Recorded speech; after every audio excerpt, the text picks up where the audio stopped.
ಸ್ನೇಹಿತರೆ ನಮಸ್ಕಾರ. ನಾನು ರವೀಂದ್ರ ಜೋಶಿ. ನಿನ್ನೆ ಗೃಹ ಸಚಿವ ಅಮಿತ್ ಶಾ ಅವರು ಒಂದು ಸಭೆಯನ್ನು ಕರೆದಿದ್ದರು. ದಿಲ್ಲಿಯ ಮುಖ್ಯಮಂತ್ರಿ ರೇಖಾ ಗುಪ್ತಾ ಇದ್ದರು, ದಿಲ್ಲಿಯ ಗೃಹ ಸಚಿವರಾದಂಥ ಆಶೀಶ್ ಸೂದ್ ಇದ್ದರು, ಅಲ್ಲಿಯ ಡಿ ಜಿ ಇದ್ದರು, ಹಿರಿಯ ಪೊಲೀಸ್ ವರಿಷ್ಠಾಧಿಕಾರಿಗಳಿದ್ದರು. ಅವರ ಸಮಕ್ಷಮದಲ್ಲಿ ನಡೆದಂಥ ಸಭೆಯ ಉದ್ದೇಶ ದಿಲ್ಲಿಯಲ್ಲಿ ಕಾನೂನು ಸುವ್ಯವಸ್ಥೆಯನ್ನು ಕಾಪಾಡುವುದು ಮತ್ತು ಇತರೆ ವಿಷಯಗಳ ಕುರಿತಾಗಿ ಕರೆದಂಥ ಸಭೆ.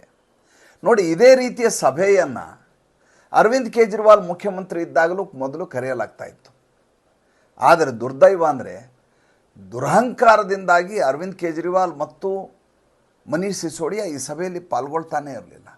ಕಾರಣ ಕೇಳಿದರೆ, ನಮ್ಮ ವಿರುದ್ಧ ಮಸಲತ್ತು ಮಾಡುವಂಥ ನರೇಂದ್ರ ಮೋದಿ ಮತ್ತು ಅಮಿತ್ ಶಾ ಅವರು ಕರೆಯುವಂಥ ಸಭೆಗೆ ನಾವ್ಯಾಕೆ ಹೋಗಬೇಕು ಅನ್ನುವಂಥ ಉಡಾಫೆಯ ಮಾತು, ಅಹಂಕಾರದ ಮಾತನ್ನು ಆಡ್ತಾಯಿದ್ರು ಅರವಿಂದ್ ಕೇಜ್ರಿವಾಲ್. ನಿಮಗೆ ಗೊತ್ತು, ದಿಲ್ಲಿಯಲ್ಲಿ ಪೊಲೀಸ್ ವ್ಯವಸ್ಥೆ ಏನಿದೆಯಲ್ಲ, ಆ ಪೊಲೀಸ್ ವ್ಯವಸ್ಥೆ ಕೇಂದ್ರ ಗೃಹ ಸಚಿವಾಲಯದ ಅಧೀನದಲ್ಲಿ ಬರುತ್ತೆ, ರಾಜ್ಯ ಸರ್ಕಾರದ ಅಧೀನದಲ್ಲಿ ಇಲ್ಲ. ಅದು ಅರವಿಂದ್ ಕೇಜ್ರಿವಾಲ್ಗಿದ್ದಂಥ ಏಕಮೇವ ಅತಿ ದೊಡ್ಡ ಬೇಡಿಕೆ ಏನಪ್ಪ ಅಂದರೆ, ಪೊಲೀಸರನ್ನು ನಮಗೆ ಕೊಡಿ, ನಮಗೆ ಕೊಟ್ಟು ನೋಡಿ ದಿಲ್ಲಿಯನ್ನು ಏನು ಮಾಡ್ತೀವಿ ನೋಡಿ ಅಂತ. ಈತನಿಗೆ ಕೊಟ್ಟು ನೋಡಿದ ಮೇಲೆ ಪಂಜಾಬ್ದಲ್ಲಿ ಏನಾಯಿತು ಅಂತ ನಮಗೆ ತುಂಬ ಚೆನ್ನಾಗಿ ಗೊತ್ತಿದೆ. ಪಂಜಾಬ್ದಲ್ಲಿ ಯಾವಾಗ ಸರ್ಕಾರ ಬರುತ್ತೋ ಮಾರನೇ ದಿವಸ ಬೆಳಗ್ಗೆ 6 ಗಂಟೆಗೆ ಮೊಟ್ಟ ಮೊದಲ ಕೆಲಸ ಅರವಿಂದ್ ಕೇಜ್ರಿವಾಲ್ ಮಾಡಿದ್ದೇನೆಂದರೆ, ಮನೆಯಲ್ಲಿ ಮಲಗಿದ್ದಂಥ ಇವರದೇ ಸಹೋದ್ಯೋಗಿ, ಪಕ್ಷವನ್ನು ಕಟ್ಟಲಿಕ್ಕೆ ಕಾರಣೀಭೂತರಾದಂಥ ಕುಮಾರ್ ವಿಶ್ವಾಸ್ ಅವರನ್ನು ಬಂಧಿಸಿರುವಂಥ ಕೆಲಸ ಇವರು. ಅಂದರೆ ತಮ್ಮ ಸೇಡಿನ ರಾಜಕಾರಣಕ್ಕೆ, ದ್ವೇಷಕ್ಕೋಸ್ಕರ ಪೊಲೀಸರನ್ನು ಬಳಸಿಕೊಳ್ಳುವಂಥ ಇವರ ಹುನ್ನಾರಕ್ಕೆ ಕೇಂದ್ರ ಗೃಹ ಸಚಿವಾಲಯ ಯಾವತ್ತಿನ ಕಾಲಘಟ್ಟದಲ್ಲಿ ಸೊಪ್ಪು ಹಾಕಲಿಲ್ಲ. ನೋಡಿ, ಈಗ ಪಕ್ಕದಲ್ಲಿ ಕಾಶ್ಮೀರ ಇದೆ. ಕಾಶ್ಮೀರ ಕೂಡ ಇದೇ ರೀತಿಯಾದಂಥ ವ್ಯವಸ್ಥೆ ಇರುವಂಥದ್ದು. ಅಲ್ಲಿ ಕೂಡ ಲೆಫ್ಟಿನೆಂಟ್ ಗವರ್ನರ್ ಇದ್ದಾರೆ. ಎಲ್ಲದಕ್ಕೂ ಕೇಂದ್ರದ ಮೇಲೆ ನಿರ್ಭರ ಆಗಬೇಕು. ಅದು ಸಂಪೂರ್ಣ ಕೇಂದ್ರಾಡಳಿತ ಪ್ರದೇಶ ಬೇರೆ. ಪ್ರಾರಂಭದಲ್ಲಿಯೇ ಅಲ್ಲಿಯ ಮುಖ್ಯಮಂತ್ರಿ ಹೇಳಿದರು, ಉಮರ್ ಅಬ್ದುಲ್ಲಾ, ನಾನು ಫೈಲ್ ಹಿಡ್ಕೊಂಡು ಲೆಫ್ಟಿನೆಂಟ್ ಗವರ್ನರ್ ಅವರ ಎದುರುಗಡೆ ಆಫೀಸಲ್ಲಿ ಹೋಗಿ ಬೆಂಚ್ ಮೇಲೆ ಕೂತ್ಕೊಳ್ಳೋದಿಲ್ಲ ಅಂತ ಹೇಳಿದರು.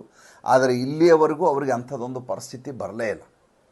ಇವತ್ತು ಎಷ್ಟು ಸೌಹಾರ್ದಯುತವಾಗಿ ಅವರು ಅಲ್ಲಿಯ ಕೇಂದ್ರದ ಜೊತೆ ತಮ್ಮ ಒಡನಾಟವನ್ನು ಇಟ್ಕೊಂಡಿದ್ದಾರೆ ಅಂದರೆ, ಜಮ್ಮು ಕಾಶ್ಮೀರದಲ್ಲಿ ಅಭಿವೃದ್ಧಿ ಕೆಲಸಗಳು ಯಾವ ಮಟ್ಟಿಗೆ ನಡೀತಾ ಇದ್ದಾವೆ ಅಂದರೆ, ಈ ಮುಂಚೆ ಕೂಡ ಈ ಕೆಲಸಗಳನ್ನ ಯಾರೂ ಮಾಡಲಿಲ್ಲ. ಆ ಮಟ್ಟಿಗೆ ಅಭಿವೃದ್ಧಿ ಕೆಲಸಗಳನ್ನು ನರೇಂದ್ರ ಮೋದಿ ಅಲ್ಲಿ ಮಾಡಿಸ್ತಾ ಇದ್ದಾರೆ. ಇದಕ್ಕೆ ಕಾರಣ ಏನು? ಕೇಂದ್ರ ಮತ್ತು ರಾಜ್ಯದ ಮಧ್ಯೆ ಇರುವಂಥ ಸೌಹಾರ್ದತೆ. ಬೆಳಗ್ಗೆ ಎದ್ರೆ ನೀವು ಅಮಿತ್ ಶಾನ್ ಬೈತೀರಿ, ಬೆಳಗ್ಗೆ ಎದ್ರೆ ನರೇಂದ್ರ ಮೋದಿ ಬೈತೀರಿ ಅಂದ್ರೆ, ಅವ್ರನ್ನ ಎದುರಿಗೆ ನೀವು ಫೇಸ್ ಮಾಡೋದು ಹೇಗೆ, ಮುಖಾಮುಖಿ ಆಗೋದು ಹೇಗೆ, ಅವ್ರ ಬಳಿ ನೀವು ತೆಗೆದುಕೊಂಡು ನಿಮ್ಮ ಅಹವಾಲನ್ನು ತೆಗೆದುಕೊಂಡು ಹೋಗೋದು ಹೇಗೆ, ಮತ್ತು ನಿಮ್ಮ ರಾಜ್ಯದ ಕೆಲಸಗಳಿಗೆ ಬೇಕಾದಂಥ ಅಂಕಿತಗಳನ್ನು ಹಾಕಿಸ್ಕೊಳ್ಳೋದು ಹೇಗೆ, ಶರ ಪಡೆಯೋದು ಹೇಗೆ, ಇದು ಯಾವುದನ್ನು ಯೋಚನೆ ಮಾಡಲಾರದೆ ಕೇವಲ ಪ್ರತಿಭಟನೆಯ ಮೂಲಕ ರಾಜಕಾರಣ ಮಾಡ್ತೀನಿ ಅಂದರೆ ಅದು ಸಾಧ್ಯವಾಗದ ಮಾತು. ಅದಕ್ಕೆ ಜೀವಂತ ಉದಾಹರಣೆ ಏನಪ್ಪ ಅಂದರೆ, ಸಾದೃಶ್ಯ ಸ್ವರೂಪ ಈಗ ಸದ್ಯಕ್ಕಿರೋದು ಯಾರಂದ್ರೆ ಅರವಿಂದ್ ಕೇಜ್ರಿವಾಲ್ ಮತ್ತು ಆತನ ಸರ್ಕಾರ. ಪ್ರಾರಂಭದಿಂದಲೂ ಕೂಡ ಇವರು ಬೆಳಗ್ಗೆ ಎದ್ದು ಟೀಕೆ ಮಾಡುವುದನ್ನು ನಿಲ್ಲಿಸಿ ರಾಜ್ಯದ ಕೆಲಸಗಳು ಏನಾಗಬೇಕು ಅಂತ ಸಂಪೂರ್ಣವಾಗಿ ಅದರ ಮೇಲೆ ನಿಗಾ ವಹಿಸಿದ್ದರೆ ಅರವಿಂದ್ ಕೇಜ್ರಿವಾಲ್ಗೆ ಈ ಸ್ಥಿತಿ ಬರ್ತಿರಲಿಲ್ಲ ಅಂತ ನನಗನ್ಸುತ್ತೆ. ನಿನ್ನೆಯ ಸಭೆಯಲ್ಲಿ ನೋಡಿ, ರೇಖಾ ಹೇಳ್ತಾರೆ, ರೇಖಾ ದೀದಿ ಏನಂತ, ಇಲ್ಲಿ ಯಾವುದೇ ಕಟ್ಟಡವನ್ನು ಕಟ್ಟುವ ಸಂದರ್ಭದಲ್ಲಿ ಆಯಾ ಪೊಲೀಸ್ ಠಾಣೆಯಲ್ಲಿ ಅನುಮತಿ ಪಡೆಯಬೇಕು ಅಂತ ಒಂದು ಕಾನೂನಿದೆ. ಈ ಕಾನೂನಿನಿಂದ ಜನರಿಗೆ ಭಾಳ ತೊಂದರೆ ಆಗುತ್ತೆ. ಶ್ರೀಸಾಮಾನ್ಯ ಮನೆ ಕಟ್ಟೋದು ಅಥವಾ ಅದನ್ನ ರಿಪೇರಿ ಮಾಡಿಸೋದು, ಅದರ ಮೇಲೆ ಮಹಡಿ ಕಟ್ಟಿಸೋದು, ಇವೆಲ್ಲ ದುಸ್ತರವಾದಂಥ ಕೆಲಸಗಳು ನಗರ ಪ್ರದೇಶದಲ್ಲಿ. ಅದರ ಜೊತೆಗೆ ನೀವು ಠಾಣೆಗೆ ಅಲ್ಲಿ ಅಂದ ತಕ್ಷಣ ಠಾಣೆಯಲ್ಲಿ ಯಾವ ರೀತಿ ವ್ಯವಸ್ಥೆ ಇರುತ್ತೆ ಅಂತ ಎಲ್ರಿಗೂ ಗೊತ್ತಿರುವಂಥದ್ದು. ಜೊತೆಗೆ ಇದರ ಜೊತೆ ಭ್ರಷ್ಟಾಚಾರ ಕೂಡ ಆಗುತ್ತೆ. ಎಷ್ಟು ದೊಡ್ಡ ಬಿಲ್ಡಿಂಗ್ ಕಟ್ತಾ ಇದ್ರಿ, ಎಲ್ಲಿ ಕಟ್ತಾ ಇದ್ರಿ, ಅದರ ಡೆಬ್ರೀಸ್ ಎಲ್ಲಿ ಹಾಕ್ತೀರಿ ಇತ್ಯಾದಿ ಪ್ರಶ್ನೆಗಳನ್ನು ಕೇಳಿ ಕಿರಿಕಿರಿ ಮಾಡುವುದಲ್ಲದೆ ದುಡ್ಡನ್ನು ಕೂಡ ಹಫ್ತಾ ವಸೂಲಿ ಮಾಡ್ತಾ ಇದ್ದಾರೆ. ಜನಸಾಮಾನ್ಯರಿಗೆ ಭಾಳ ದೊಡ್ಡ ಮಟ್ಟದ ತೊಂದರೆ ಆಗ್ತಾ ಇದೆ. ಇದಕ್ಕೊಂದು ಕೊನೆಯನ್ನು ಹಾಡಬೇಕು ಅಂತ ಅಮಿತ್ ಶಾ ಅವರೆದುರಿಗೆ ಈ ರೇಖಾ ಗುಪ್ತಾ ಹೇಳ್ತಾರೆ.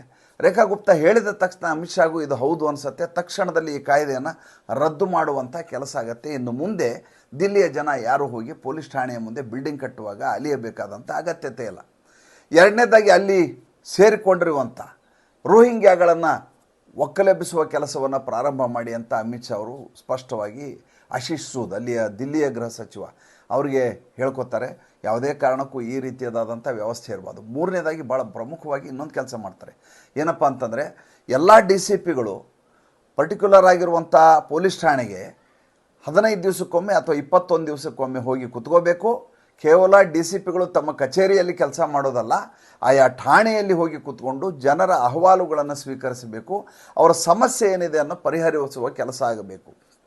ಇನ್ನು ಮುಂದೆ ದಿಲ್ಲಿಯಲ್ಲಿ ಕ್ರೈಮ್ ರೇಟ್ ಎಷ್ಟು ಸಾಧ್ಯವೋ ಅಷ್ಟು ಕಡಿಮೆ ಆಗಬೇಕು. ದಿಲ್ಲಿಗಿರುವಂಥ ಸಮಸ್ಯೆ ಏನಂದರೆ ಉತ್ತರ ಪ್ರದೇಶ, ಬಿಹಾರ ಎಲ್ಲ ಕಡೆಯಿಂದ ರಾಜ್ಯಗಳಿಂದ ನುಗ್ಗಿ ಬರುವಂಥ ಕ್ರಿಮಿನಲ್ಗಳು, ಆ ಕ್ರಿಮಿನಲ್ಗಳು ಇಲ್ಲಿಯ ಕೂಲಿಕಾರರ ರೀತಿಯಲ್ಲಿ ಬರ್ತಾರೆ. ಬಂದು ನೇಪಾಳಿಗಳು ಕೂಡ ಬರ್ತಾರೆ. ದಿಲ್ಲಿಯಲ್ಲಿ ಅತಿ ಹೆಚ್ಚು ನೇಪಾಳಿಗಳಿರೋದು, ಪಂಜಾಬ್ದಿಂದ ಬರ್ತಾರೆ. ಬಂದಂಥವರು ಇಲ್ಲಿ ಕೆಲಸಗಾರರ ರೀತಿ ಸೇರ್ಕೋತಾರೆ. ಅದಾದ ಮೇಲೆ ಕ್ರಿಮಿನಲ್ ಕೆಲಸಗಳನ್ನು ಮಾಡ್ತಾರೆ. ಕ್ರಿಮಿನಲ್ ಕೆಲಸ ಮಾಡಿ ಯಾವ ಟ್ರೈನ್ ಸಿಗುತ್ತೋ ಆ ಟ್ರೈನ್ಗೆ ಹತ್ತಿ ಟಿಕೆಟ್ ಇದ್ದೋ ಟಿಕೆಟ್ ಇಲ್ಲದೆ ತಮ್ಮ ಊರಿಗೆ ಹೋಗ್ಬಿಡ್ತಾರೆ. ಅವ್ರನ್ನ ಹುಡುಕೊಂಡು ಹೋಗೋದೇ ದೊಡ್ಡ ಪ್ರಯಾಸದ ಕೆಲಸ ಆಗುತ್ತೆ. ಅಂತಾರಾಜ್ಯ ಕ್ರಿಮಿನಲ್ಗಳೇನಿದ್ದಾರೆ, ದುಷ್ಕರ್ಮಿಗಳೇನಿದ್ದಾರೆ, ಅವರನ್ನು ತಹಬಂದಿಗೆ ತರಬೇಕಾದಂಥ ಕೆಲಸ ಆಗಬೇಕು. ದಿಲ್ಲಿಗಿರುವಂಥ ಅತಿ ದೊಡ್ಡ ಸಮಸ್ಯೆ ಇದು ಅಂತ ಅಮಿತ್ ಶಾ ಅವರು ಈ ರೇಖಾ ದೀದಿಗೆ ಹೇಳ್ತಾರೆ. ಅಂದರೆ ದಿಲ್ಲಿಯಲ್ಲಿ ಈ ರೀತಿಯದಾಗಿ ಕಾನೂನು ವ್ಯವಸ್ಥೆಯ ಕುರಿತಾಗಿ ಕೆಲಸಗಳು ಶುರುವಾಗಿವೆ. ಎಡಚರ್ರಿಗೆ ಏನು ಹೇಳ್ತಾರೆ ನೋಡಿ, ತಮ್ಮದೇ ಸರ್ಕಾರ, ಅಲ್ಲಿಯೂ ಬಿ ಜೆ ಪಿ ಇಲ್ಲಿಯೂ ಬಿ ಜೆ ಪಿ, ಅದಕ್ಕೋಸ್ಕರ ಮಾಡ್ತಾ ಇದ್ದಾರೆ, ಮುಂಚೆ ಆದರೆ ಮಾಡ್ತಿರಲಿಲ್ಲ ನೋಡಿ. ಅಲ್ಲಿ ಹೋಗಿ ಯಮುನಾ ನದಿನಲ್ಲಿ ಆರತಿ ಮಾಡಿದರು ಒಂದನೇ ದಿವಸ, ಅದಾದಮೇಲೆ ಆಗಲೇ ಕ್ಲೀನಿಂಗ್ ಕೆಲಸ ಶುರು ಮಾಡಿದ್ದಾರೆ. 2 ವರ್ಷದಲ್ಲಿ ಮುಗಿಸ್ತೀನಿ 2027ರಲ್ಲಿ ಅಂತ ಹೇಳ್ತಾರೆ. ಅರವಿಂದ್ ಕೇಜ್ರಿವಾಲ್ ಇದ್ದಾಗ ಮಾಡ್ಲಿಕ್ಕೆ ಆಗ್ತಿತ್ತಲ್ವಾ? ಗೆಲುವು ಬಂದ ದಿವಸವೇ ಕ್ಲೀನಿಂಗ್ ಕೆಲಸ ಯಾಕೆ ಶುರು ಮಾಡಬೇಕಾಗಿತ್ತು? ಅದಕ್ಕಿಂತ ಮುಂಚೆ ಮಾಡಲಿಕ್ಕೆ 10,000 ಕೋಟಿ ರೂಪಾಯಿಗಳನ್ನು ರಾಜ್ಯಕ್ಕೆ ಕೊಡಲಾಗಿತ್ತು ಕೇಂದ್ರದಿಂದ. ಅರವಿಂದ್ ಕೇಜ್ರಿವಾಲ್ ಬಳಸಿಕೊಳ್ಳಲಿಲ್ಲ. ಬಂದಂಥ ಸಾಮಗ್ರಿಗಳೇನಿದಾವೆ, ಇಕ್ವಿಪ್ಮೆಂಟ್ಗಳೇನಿದ್ದಾವೆ, ಯಂತ್ರಗಳೇನಿದ್ದಾವೆ, ಅವೆಲ್ಲ ತುಕ್ಕು ಹಿಡಿದು ನಿಂತಿದ್ದು. ನ್ಯಾಷನಲ್ ಗ್ರೀನ್ ಟ್ರಿಬ್ಯುನಲ್ ಅವರು ಮಾಡಿರುವಂಥ ಕಮಿಟಿನಲ್ಲಿ ಲೆಫ್ಟಿನೆಂಟ್ ಗವರ್ನರನ್ನು ಚೇರ್ಮನ್ ಮಾಡಿದರೆ ಅನ್ನುವಂಥ ಏಕಮೇವ ಕಾರಣ ಇಟ್ಕೊಂಡು ಕೋರ್ಟ್ಗೆ ಹೋಗಿ ಇದೇ ಅರವಿಂದ್ ಕೇಜ್ರಿವಾಲ್ ಸ್ಟೇ ತರ್ತಾರೆ. ಯಮುನಾ ನದಿಯ ಶುದ್ಧೀಕರಣ ಕೆಲಸಕ್ಕೆ ಸ್ಥಗಿತಗೊಳಿಸುವಂಥ ಕೆಲಸವನ್ನು ಮಾಡ್ತಾರೆ. ಅಂದರೆ ನಾನೇ ಮಾಡಿದೆ, ನನ್ನಿಂದನೇ ಆಗಿದೆ, ಬೇರೆ ಯಾರೂ ಮಾಡಬಾರ್ದು ಅನ್ನುವಂಥ ಧೋರಣೆ ಏನಿತ್ತು ಅರವಿಂದ್ ಕೇಜ್ರಿವಾಲ್ದು, ಅದರಿಂದಾಗಿ ದಿಲ್ಲಿಗೆ ಭಾಳ ದೊಡ್ಡ ಮಟ್ಟದ ಸಮಸ್ಯೆ ಆಗಿತ್ತು. ಅರವಿಂದ್ ಕೇಜ್ರಿವಾಲ್ ಬಂದ ದಿವಸದಿಂದ ಸಂಘರ್ಷದ ಹಾದಿಯನ್ನು ತುಳಿದರೆ ವಿನಃ ಸೌಹಾರ್ದತೆಯಿಂದ ಕೆಲಸ ಬಗೆಹರಿಸ್ಕೊಳ್ಳೋಣ, ಸಮನ್ವಯದಿಂದ ನಾವು ಕೆಲಸ ಮಾಡೋಣ ಅನ್ನುವಂಥ ಆಲೋಚನೆ ಅವ್ರಿಗಿರಲಿಲ್ಲ. ಅದರಿಂದಾಗಿ ಸಫರ್ ಆಗಿದ್ದು ಯಾರಪ್ಪ ಅಂತಂದರೆ ದಿಲ್ಲಿಯ ಮಹಾಜನತೆ. ಈಗ ಹೊಸ ಬೆಳಕು ಕಾಣ್ತಾ ಇದೆ. ಬಹುಶಃ ದಿಲ್ಲಿಯಲ್ಲಿ ಅಭಿವೃದ್ಧಿಯ ಪಥ ಇನ್ನು ಶುರುವಾಗತ್ತೆ ಅಂತ ಕಾಣಿಸ್ತಾ ಇದೆ. ನೋಡೋಣ, ಕಾದು ನೋಡೋಣ. ಸಂಚಿಕೆ ಇಷ್ಟ ಆಗಿದ್ದರೆ ಲೈಕ್ ಮಾಡಿ, ಫಾಲೋ ಮಾಡಿ, ಶೇರ್ ಮಾಡಿ. ದಯವಿಟ್ಟು ನಮ್ಮ ಮುಕ್ತ ಪತ್ರಿಕೋದ್ಯಮಕ್ಕೆ ಆರ್ಥಿಕವಾಗಿ ಬೆಂಗಾವಲಾಗಿ ನಮಸ್ಕಾರ.